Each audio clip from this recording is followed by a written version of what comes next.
It is my great pleasure to welcome Professor Alejandro Beautell from Tenerife, from Gran Canaria, who will talk today about homes and temples.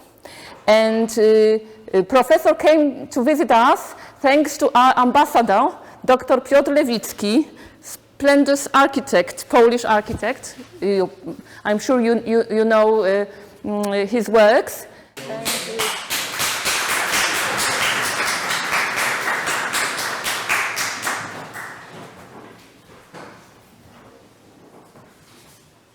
Dzień dobry. Good afternoon. Thank you very much, Piotr, for your, well, I hope, kind words, because I don't speak Polish yet, so I hope soon I can understand a little bit.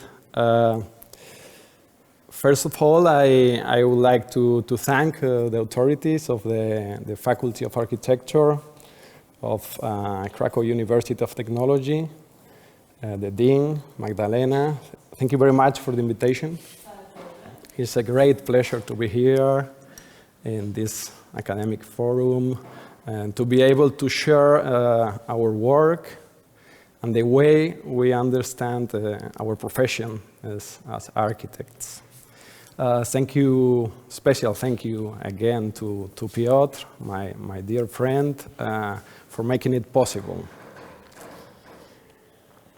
Coming to Poland is always such a pleasure for me, as I consider myself half Polish, since my wife Patricia is from here, from Gorlice. Half Polish because I have to say that I already know how to make quite decent pierogi, so I guess the title of half Polish it is good. And also, I consider myself as a young architect. Let me explain this. I am 44 years old, but the architects, we have this good luck that we are young for many years. Till we are in our 50s, they call you young architect. This is because architecture goes slowly. It is dense. It is a little like geological time. And today I want to speak to all of you a little bit about this, about time, about space, about materiality, through some of our recent works in the Canary Islands.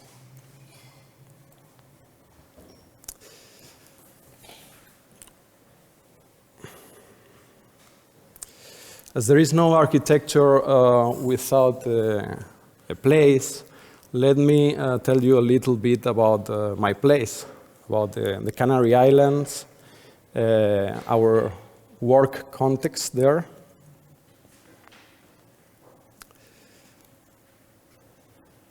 Our office is based in Tenerife, one of the Canary Islands. You can see we are very close to the West African coast. We are a little office of only 6 people, almost like a family. We are not a company. I like to say that we are a handcraft office, not only because of the size of our projects, the scale of the architecture we do, also for the way we work. We work with our hands, we work drawing a lot, we work making models, I guess as you do here as students. The Canaries are Spanish islands, as you know, although geographically and geologically they belong to the African continent. The islands have historically been in this position between 3 continents, between Europe, between Africa, and between and America, right? Christopher Columbus finally set out from here, from the Canary Islands, in 1492, to discover what we call the New World. The New World. Actually, it was a day like yesterday, October 12th, that he arrives to Bahamas. He thought it was India. There's a little mistake, but it's okay. We know that perfection is enemy of good. So finally, he discovered a new continent. And here they are, our islands, 7 islands. We are so close to Africa, you can see in this image, the African coast, that when the east winds blows, the Sahara desert sand invade us totally, causing what we call kalima, this sandstorm that covers everything with yellowish dust. But in general, in Canary Islands, we have a very good climate, one of the best of the world. We have temperatures between 20 and 30 degrees all year round. And because of that, in the Greek mythology, the Canary Islands symbolized like a paradise.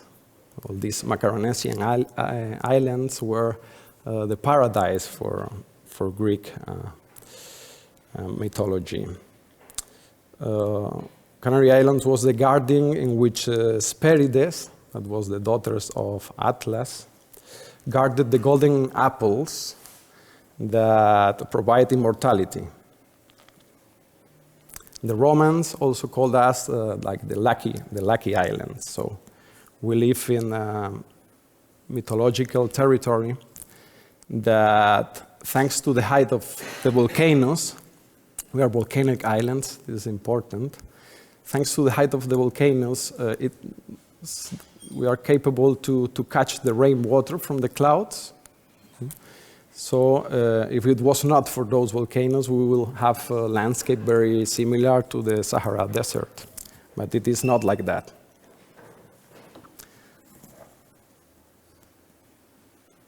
But as it happens in mythology, paradise can be threatened. The philosopher Plato already anticipated that after a huge earthquake, this land will sink into the sea. Hesperides will sink into the sea. That's what he was saying about Hesperides. If you look carefully at this idyllic image of the island of La Palma, you could observe, it was taken just a year ago, but you could observe this little strange brown color in that cloud. It is sulfur dioxide.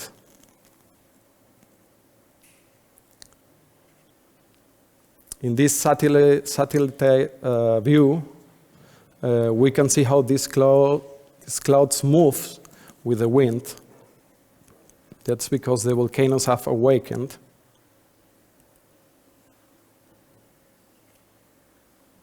In only 3 weeks, La Palma Island changed its morphology, adding new volcanoes and new lands to its territory.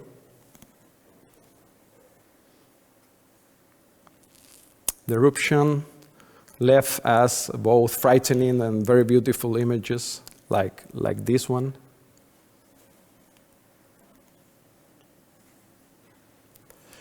The lava sprouted in many different points of the island. Very violent explosions,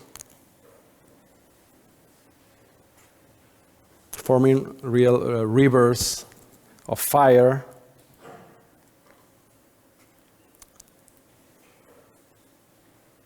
That covered thousands of houses with entire villages, some of them buried under 15 meters of melted stone.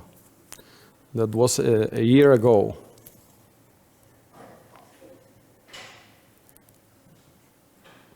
In addition, the ash has been covering the territory of the Canaries, because actually this ash arrived to all the islands, especially in La Palma Island, leaving the black and abstract landscape, like this one.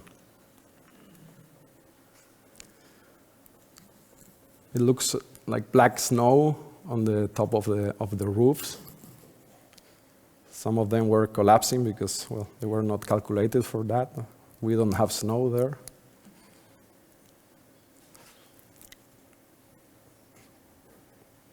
And generating these surreal landscapes. But I don't mean to be dramatic. On the island, we are used to live surrounded with volcanoes. We know they are dangerous. They are good for catching the water and letting us live in this paradise, but they can get angry. Actually, they are active. They are now like sleeping volcanoes, but you never know when they are going to get really angry, like it happens a year ago. But even the Canarian pine, you can see some of those there in the image, is so used to fire that it is capable of sprouting again after being totally burned. And like that, our society, our people, is also able, and they are doing it right now, to take advantage of the situation.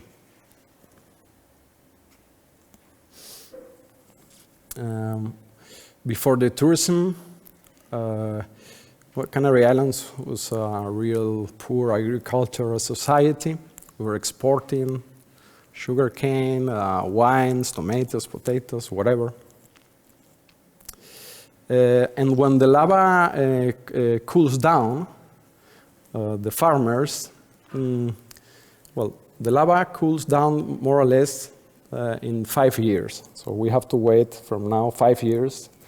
So it will be cool already. So the farmers can spread, they spread 40 centimeters of soil directly on the lava, and we plant banana trees. Canarian bananas are delicious. I invite you to try. Very tasty, especially because of this, because they are planted on this volcanic ground that let the water drain, right? It is not accumulating, so it is part of the trick. Here you can see one of those landscapes so common in the islands, where farmers have created those terraces to cultivate. This is our topography, quite hard. We call these bancales. These terraces are called bancales. And the banana bancales, like the ones you are seeing, are a wonderful example of adaptation to the hard condition of volcanic territory like ours. Another example of adaptation is this landscape in La Heria, in Lanzarote, where farmers, they dig holes to protect the grape vines from the strong winds that are there in Lanzarote, and also to trap the humidity. It is very hard job to produce a very small amount of wine, but it's a real good one. As we know, the good things in life are not measured by quantity. And I wanted to show you these images to you to introduce to our geography, to our culture a little bit, and to make this common reflection about time, this geological time, this time in architecture that is dense, as I told you, and matter, this volcanic materiality so present in the islands, which have definitely marked our architecture. The origin of architecture resides in two fundamental actions: living and praying. This is very basic. This is exactly what we do for living. I design houses, little houses for families, but also spaces to celebrate and to celebrate our rights, like church. So spaces to live and spaces to celebrate or to pray. Those are very famous prehistoric architectures. In the first photograph in the left, we have Stonehenge in England, raised more than 5,000 years ago. A Neolithic monument constructed to observe the stars and to celebrate life. And the second one in the right corresponds to Wonderburg Cave. This is in South Africa. I think it's the oldest cave inhabited by humans, with the first evidence of using fire and manufacture tools, dating back 2 million years. So, just to show you the house and the temple.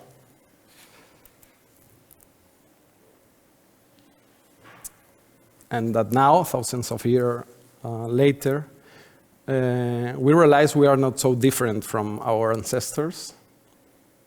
Okay, we have the iPads and so on, but basically we do the same important buildings for our society, to serve our society. They still need spaces to live and to pray. In this globalized world in which we live, architecture is becoming just another consumer product. The architectural theorist, Juan Payasma, I hope you know him, warned us that modernity is perceived today only in futuristic terms.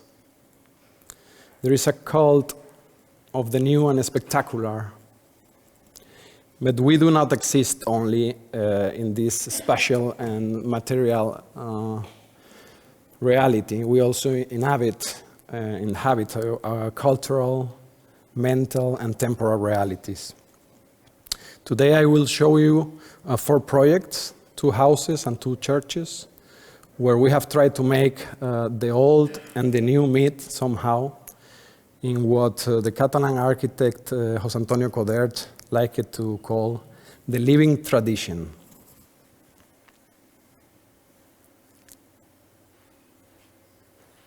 In the first part of this presentation, I will try to make a reflection through 2 houses. Puerto de la Madera, in this one, and La Toscalera is the second one, that I have designed, and well, to speak to you a little bit about the relationship with the place they are located. I choose 2 renovation projects because I believe that nowadays, in this already developed world, the recycling buildings is an option. It is the most sustainable one.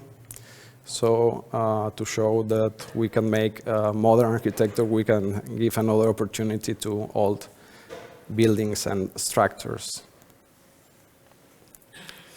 The house in Puerto de la Madera, it was built in the 60s as a holiday residence for a big family. A new couple bought it. It is located in the north coast of the island, very close to the sea, in a very spectacular position with views to the horizon and also to Teide volcano. That is the tallest volcano in the Canary Islands. It is close to 4,000 meters of height. It's an amazing place. They are very lucky and very rich to have this house in such a place. And this was the state of the construction, abandoned and eroded due to its proximity to the sea, that is very aggressive, right, with the winds of the north. The house had 3 levels. You can see them here.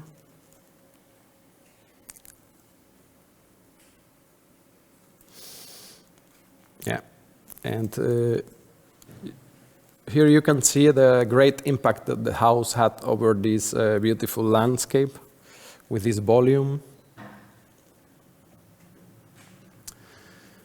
The house was divided between many small rooms with long corridors it was not taking advantage of these impressive views over the sea. You can have a look to these small windows that it has. And, but it was a second layer in this house that got my interest, that I appreciated. And it was a very rational and pure structure. It was designed by a military engineer, and it was quite precise. So we decided to preserve it, removing all the unnecessary partition walls that they were there. From the exterior, just to achieve a better integration of this volume, we removed the roof of the house, and we also worked with the topography of the plot, so we could decrease the height of the house visually from the exterior, right? Here, you can see a photograph taken during the building construction, where we had to remove the hat of the house. And here, with a great pleasure, we demolished all these interior divisions, partitions, leaving only the supporting structure of the house that was beautiful to us and useful to us, of course. Finally, well, this is the basement floor where we introduced the gym, the spa, and some technical rooms, clarifying this structure. On the ground floor, this is the main floor. I hope you can see it. Well, it is scattered, the image a little, but we can imagine it. This is the main living area, a single open space where the uncovered structural elements like the beams and the concrete pillars play a major role in the space, as you will see. Connected to the living room, we created a big terrace, exterior terrace here, facing the south, which at the same time is serving two purposes. It's an extension of the living area, and it's changing the topography in the exterior by reducing the visual impact of the house.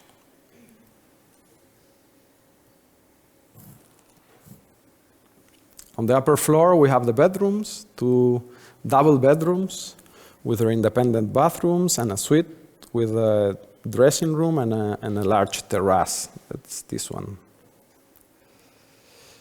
And on the roof, we opened some skylights to have light on the stairs.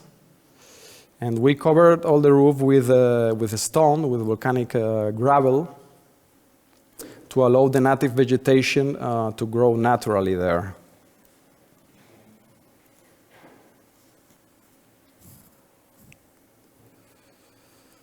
Preserving the structure and a large part of the exterior walls, we changed the composition of the facades.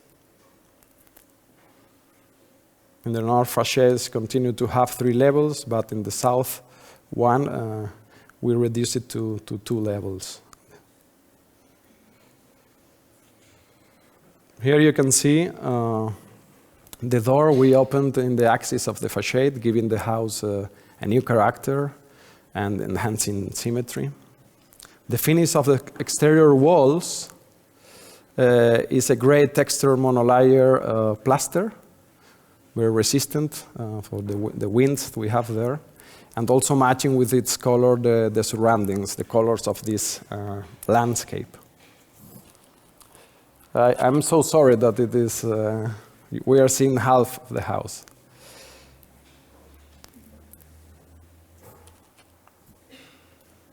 Well, but here you can appreciate another perspective of the same facade with the Teide volcano there in the background.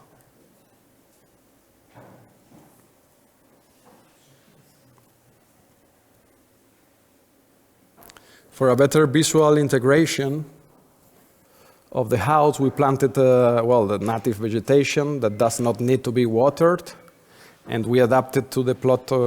We adapted all the plot to the topography with retaining walls made of hammered concrete.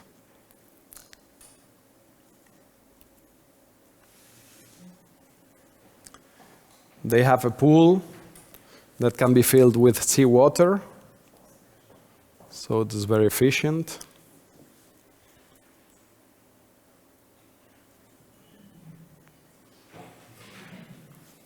The pavement of all the terraces are made with washed concrete that we apply water when we are constructing them. Yeah.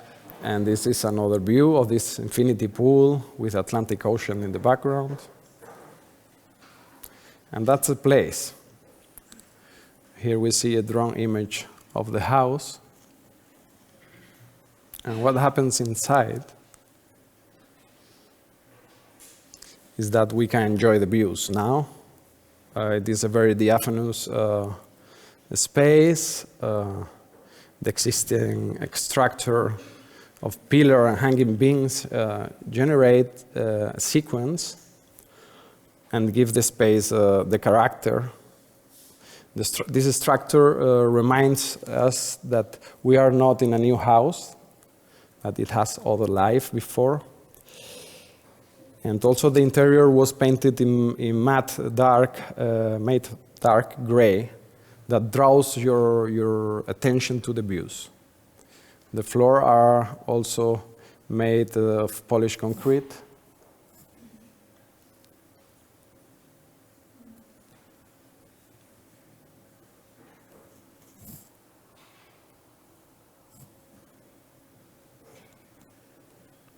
Well, being able to cook with these views must be a pleasure. I hope they are enjoying this family. I know yes. This is a triple height staircase that connects the 3 floors of the house from the basement to the main bedroom on the top, allowing the air circulation also. But this space can be used in the future to place an elevator. We need to design flexible architectures that adapts to our needs, right? And this is half of the spa in the basement.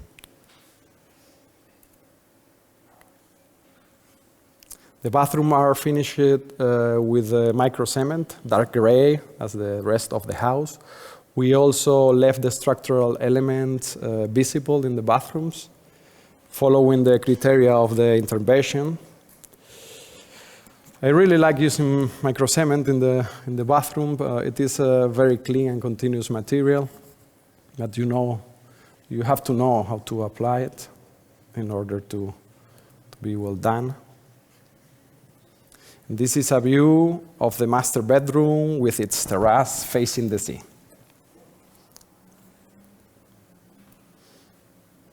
Here you can see how we reduce the visual impact of the construction, that it is almost invisible from here, from this down part. And the before and after, yeah? A new facade for an old house.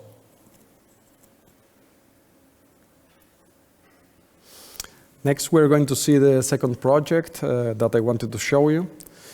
This house is called La Toscalera because it is located in a district called El Toscal. Tosca, it is a kind of stone there.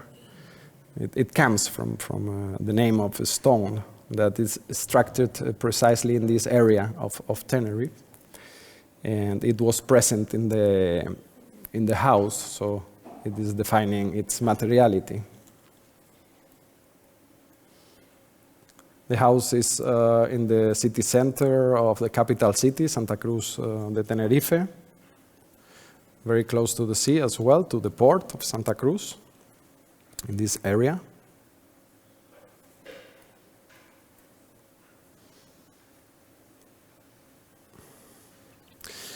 The house is the one on the right of the image. As you can see, The house and its neighboring were very poor state of conservation.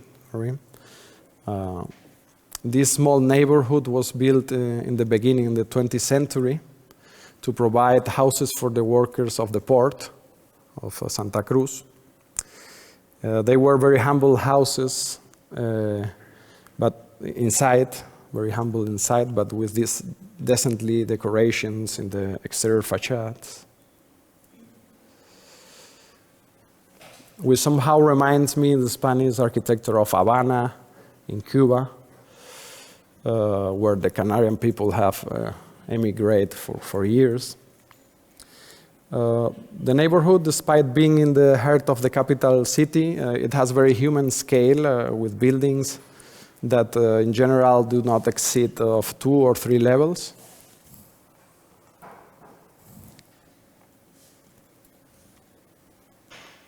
Yeah, and the conservation state was very, very bad. Very little left to save inside. And it was even occupied by homeless people who were destroying it more. A mess. In the right, you can see the kitchen that it was in the hallway. You had to have a lot of faith to buy a house in such a bad state. But we did it. Patricia and me, we did it. This is us when we bought the house a couple of years ago. Very happy, but with a lot of work ahead. The good part about the house being in such a state, such bad shape, is that it was very, very cheap. The interior structure of the house was to demolished. I mean, all the interior was not interesting at all. At the right, you can see the patio, the covered patio, and that was the situation. And as in the other house we saw, also the interior distribution was very bad. No typology there. It was not a clear idea, just yeah, in red I put the little patios that it has the house, the courtyards, right? Small ventilation patios. As you can see, some of the rooms, like those, did not ventilate directly to the patios, but through the corridors. It is clear that this house was designed to fit the maximum number of bedrooms for workers, the workers of the port, without paying any attention to their quality of living, right?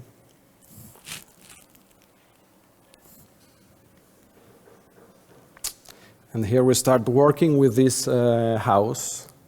In this drawing, you can see how we introduce a large patio, just in the middle, here in the center of the house, and all the rooms ventilated and illuminated through it, right?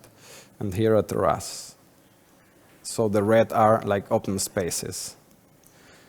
So the patio becomes the heart of the house. Again, we give a typology to the house that it was not present.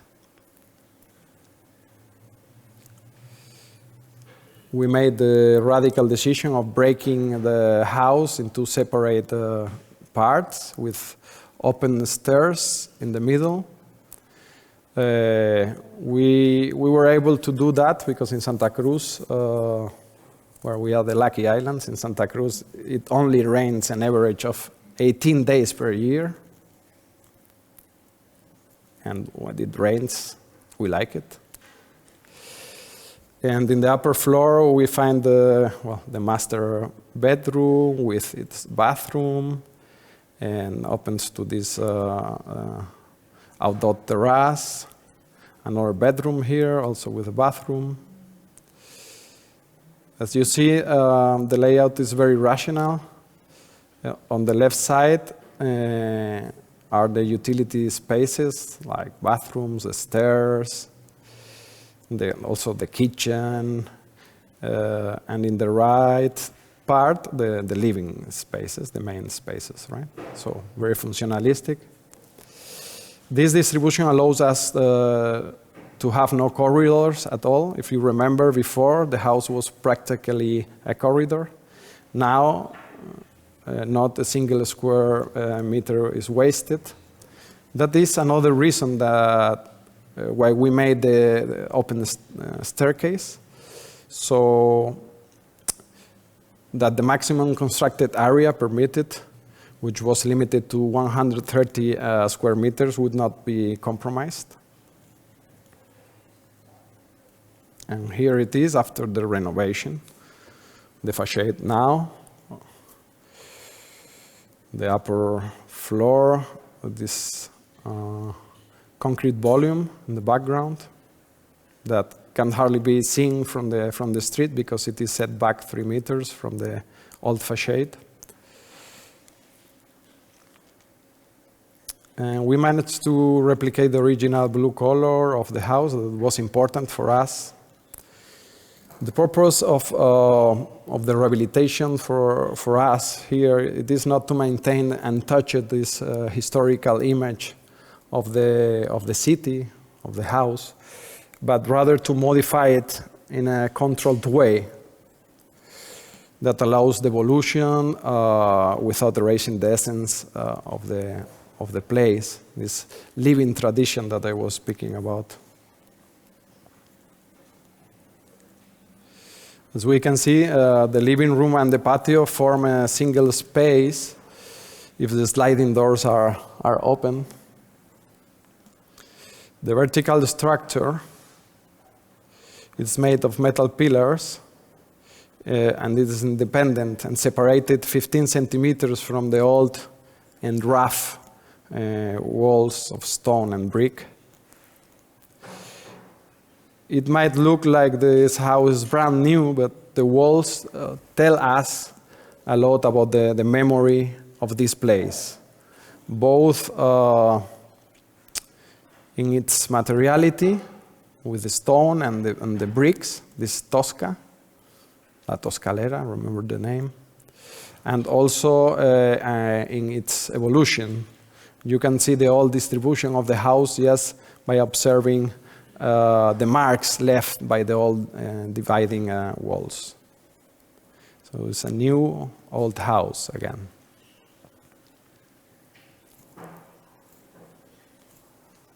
Yeah.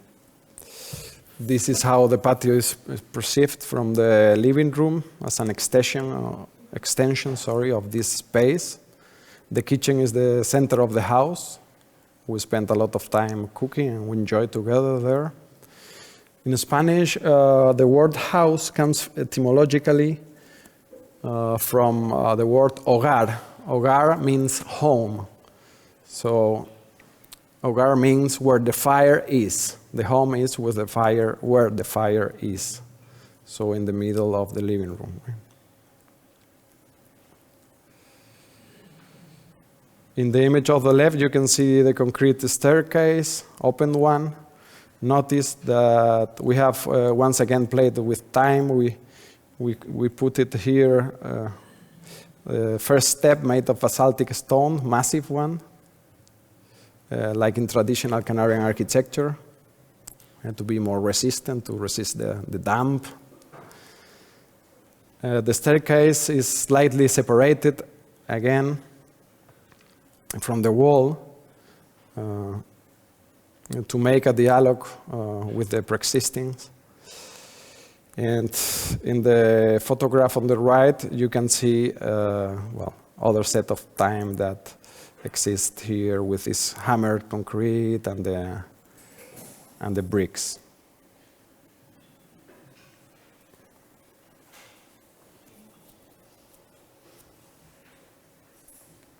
Somehow the patio catch a piece of heaven, sky for us. The intensity and direction of the light during different seasons remind us that the time is passing. Again, this idea of time. This is a tattoo made in the concrete. Nobody understands in Spain, so doesn't matter. Not too sweet.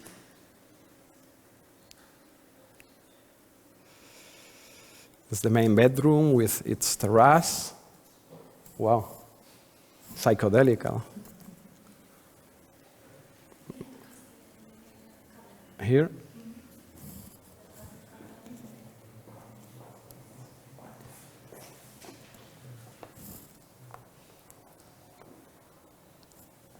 Let's see. It is still a little psychedelical. Okay. Okay, good. Because the light color is important, right? In a house, you want to reproduce the fire. You need warm light. If you put green light, oh, mistake. Mistake. The bathrooms are also made with microcement. In this time, we use a lighter gray color. Well, when the night falls, it's the opposite, right? The patio is getting the light from the rooms.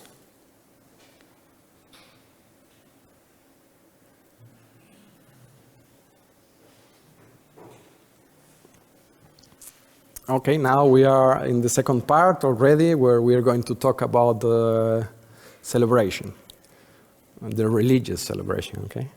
The rite. We will do it through one chapel and one church, Stella Maris and Alcala Church.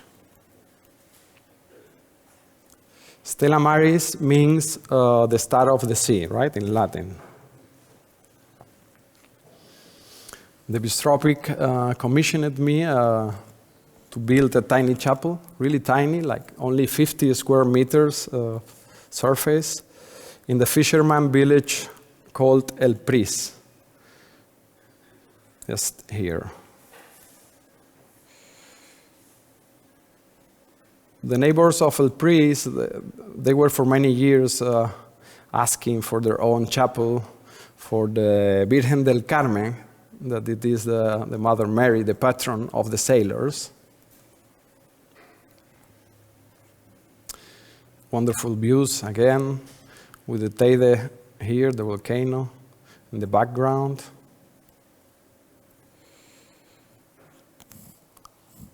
Yeah, and old image of the neighborhood. It has a large natural pool. On that rock here, it can be seen, well, this is full of houses. It is where we were supposed to build the Stella Maris chapel here. Not that easy. Here, this more modern picture before we did the Stella Maris. More recent picture. Yeah. So the coast is very beautiful, but the exact place where we had to build the chapel was quite complicated, as you can see.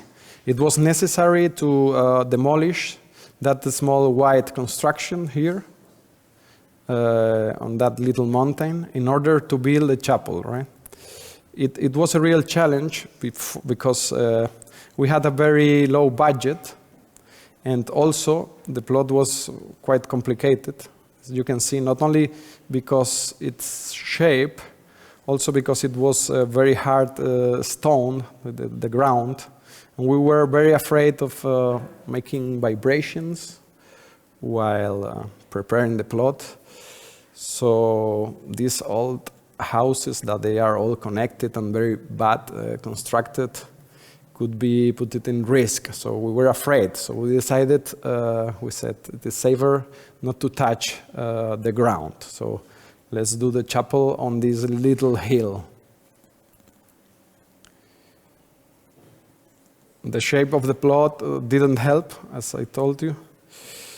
It is this red outline. After giving a lot of thought to how it can be the church, I realized that the best idea was to introduce a pure geometric shape. The circular shape allowed me to have the maximum number of people seated around its center, where we put the altar, and still had some space left, well, to enter by stairs, because we didn't want to change the level of the plot, and for a little sacristy here. I hope you'll see a little of it.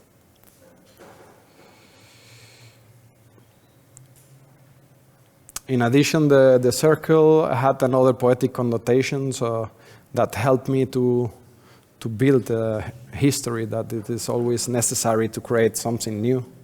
The rounded shape temple would represent the femininity of the Mother Mary, the curve, the embrace of the Mother. In addition, the chapel would be like a lighthouse which guides sailors to reach the harbor safely. A drawing where you can see the two volumes, the chapel here and the sacristy here.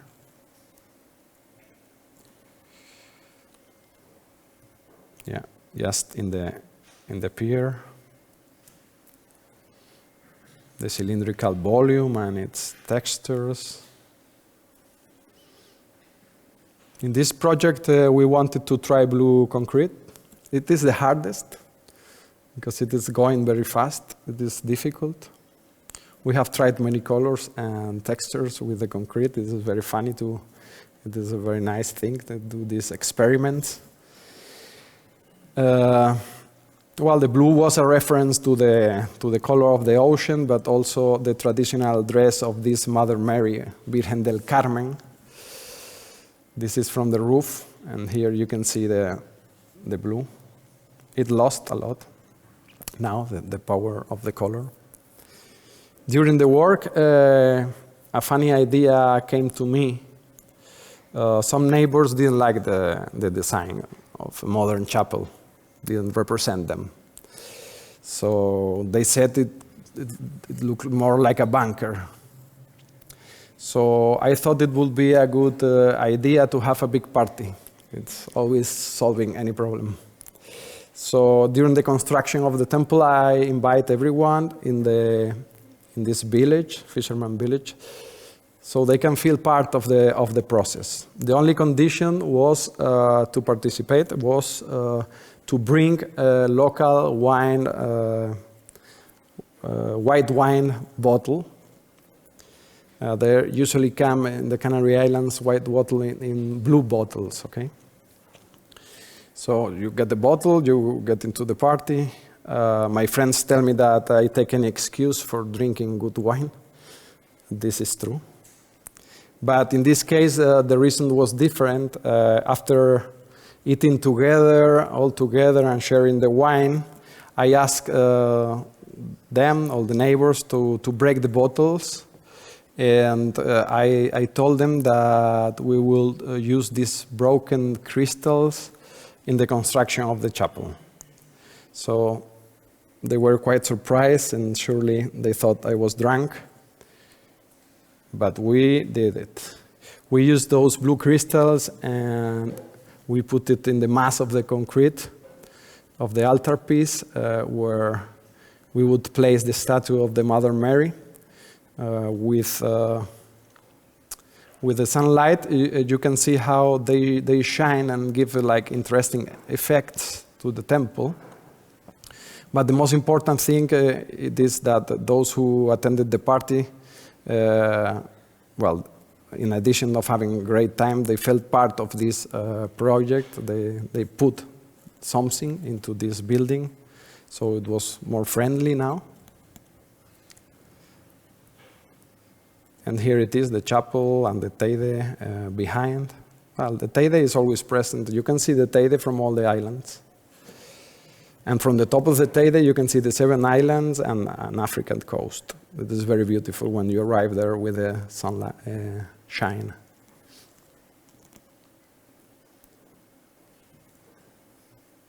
The chapel, it is new, it is different, it is true, but respects the character of the place, or we wanted that, well, we hope that.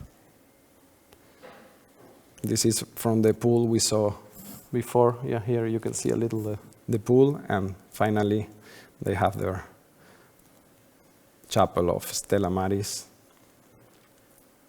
And the house I showed you before, it is very close to here. It is just here. It is not very visible. That is a good news. because it was terrible. The sacristy, the chapel, spaces between those volumes. The altar made of concrete together with the ambon. Yeah, because the cylindrical shape is very difficult to photograph. This is panoramic picture, so not real one, right? So you can see the inside better. The station of the cross are represented as blue stars, a little more optimistic than the cross. And also because of this idea of Stella Maris, right, the star of the sea, that we put it Stella Maris just in the perfect north orientation, like the polar star guiding all the sailors.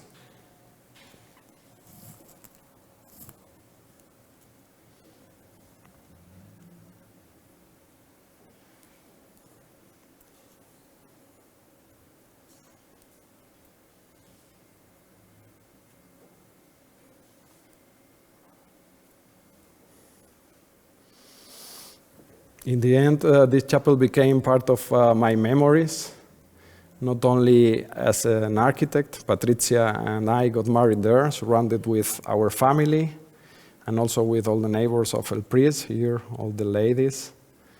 Well, we already had been partying together, so it was easy. And we go with the last project I wanted to show you, Alcala Church. I hope you are not bored yet. Just 10 minutes more. The church is located in Alcala village, the south part of the island of Tenerife. This is a sky view of Alcala. The waterfront is very beautiful, but inside the city is not that nice. But there is a beautiful history here. This is the photograph of the old chapel that was there in Alcala. It was demolished like 15 years before they called me to make the new one, the new church, to replace it. The people of Alcala were very sad to lose this old chapel that was built by them, and also all their memories, weddings, funerals, everything, baptisms was there. So they removed this building because it was in bad state without saying it too much, and they were really sad. So this sadness was there when they called us. And the presence of the void. The church, the chapel was in between these fences here. That it was for many years like that. The bishop wanted a large, big, and modern temple for the growing population of Alcala that was growing in the recent years quite a lot. But on the other hand, the neighbors wanted their little chapel back. So it was a challenge.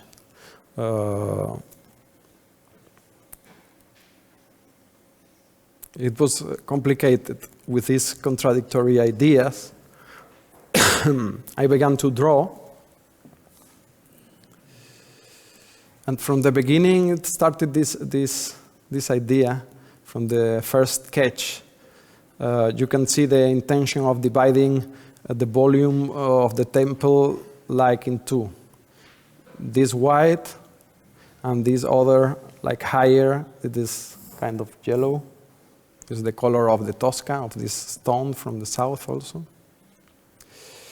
The volume on the left, this one, reproduce that of the old demolished church.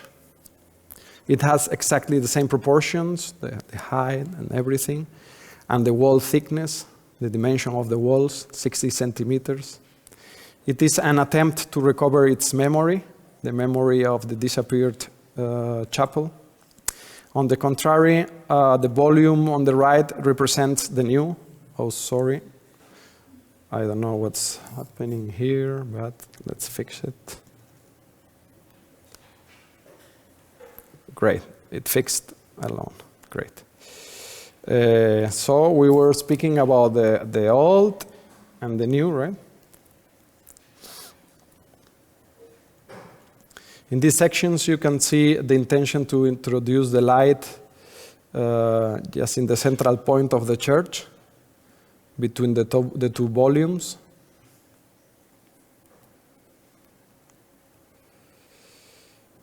And this volumetric deconstruction that I was talking about in 2 or 3 elements with a courtyard that we put it here in the entrance.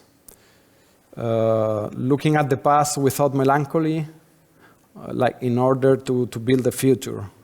So to have both things, right? The memory of the people, their loss, to respect it, and then the future, a bigger church, more representative. That was the idea.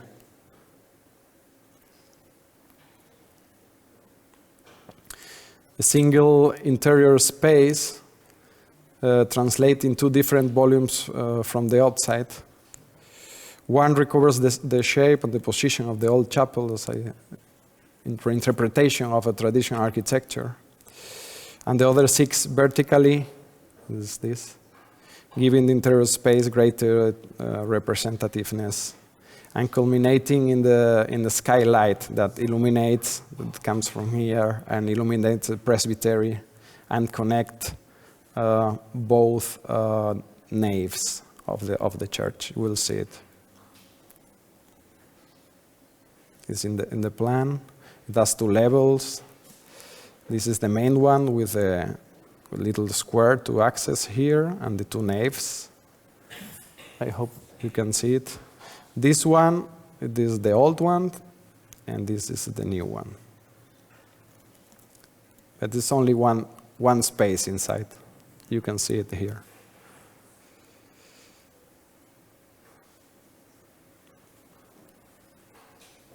Or here in this other section. The light enters through here. The statue of Mother Mary, it is located in the same place that it was in the past. It was important for us, in the center of the old nave, in a cave, because the legend of this Mother Mary of Candelaria, well, it was found by the Aborigines of the Canary Islands in a cave, so we reproduce like a cave to host her. And this light chimney that helps also to ventilate the church, moving the air from the patio through here. The model where you can see the set of different volumes that they are connected.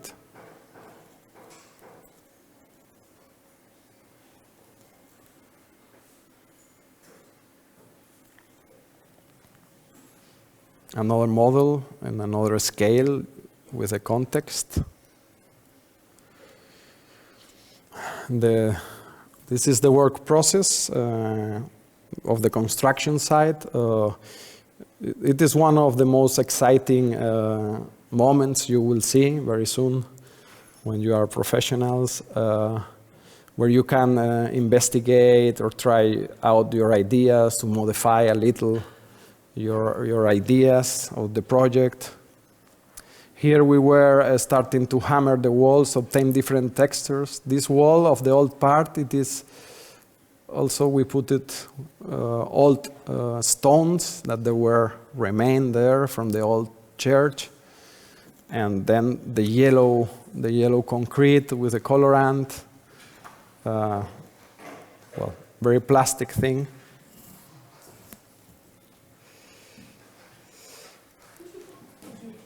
What? We're finishing. In the image, we see this small window which shows the thickness of the wall. As I told you, 60 centimeters. The thickness of the walls gives somehow weight to the building. That weight represents the intention of architecture, that architecture has to endure over time. We aspire somehow to be eternal, right? On this occasion, and continuing with our research on the possibilities of concrete, we protected the walls of the old nave, this with lime, white lime, like the old buildings.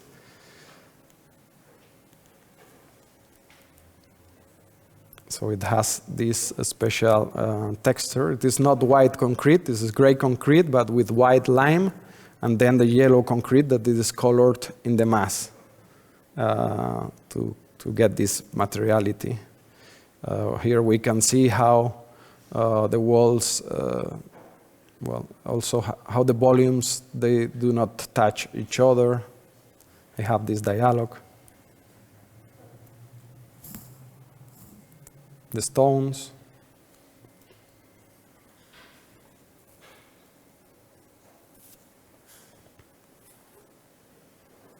And we have come to the final result, the old nave and the new one white as lime and the other yellow as the typical stone from the south of the island.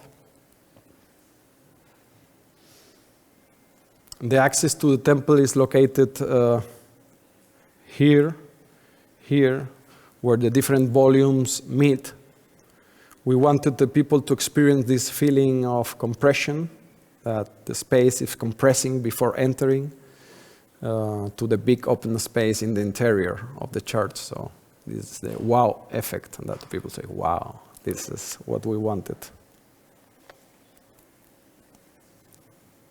Through here, this entrance. Final volumes.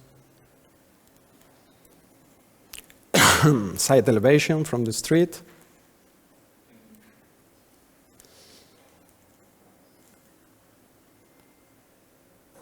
From the back, you can see the sea very close. And this mess of the village that needed kind of iconic, calmy building there to make a new center.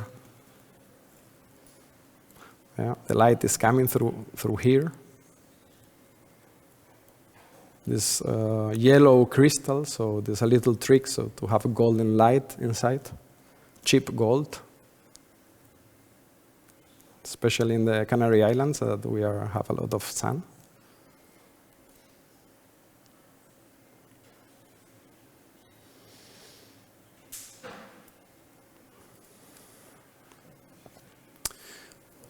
Yeah, the two different volumes outside become one single space inside, as you can see. Here it will be the Mother Mary, the cave.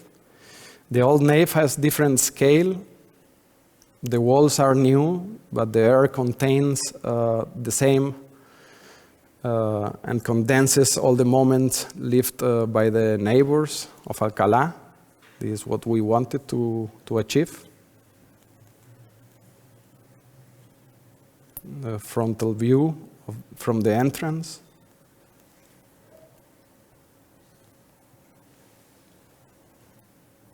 The altar from the lateral view.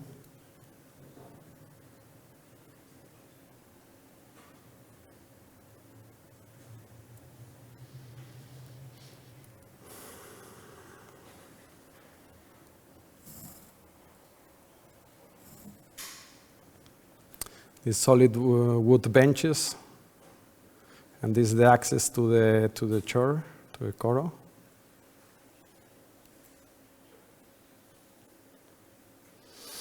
And is this a modern or an ancient church? I would not know what to say. I would like to think that little of both.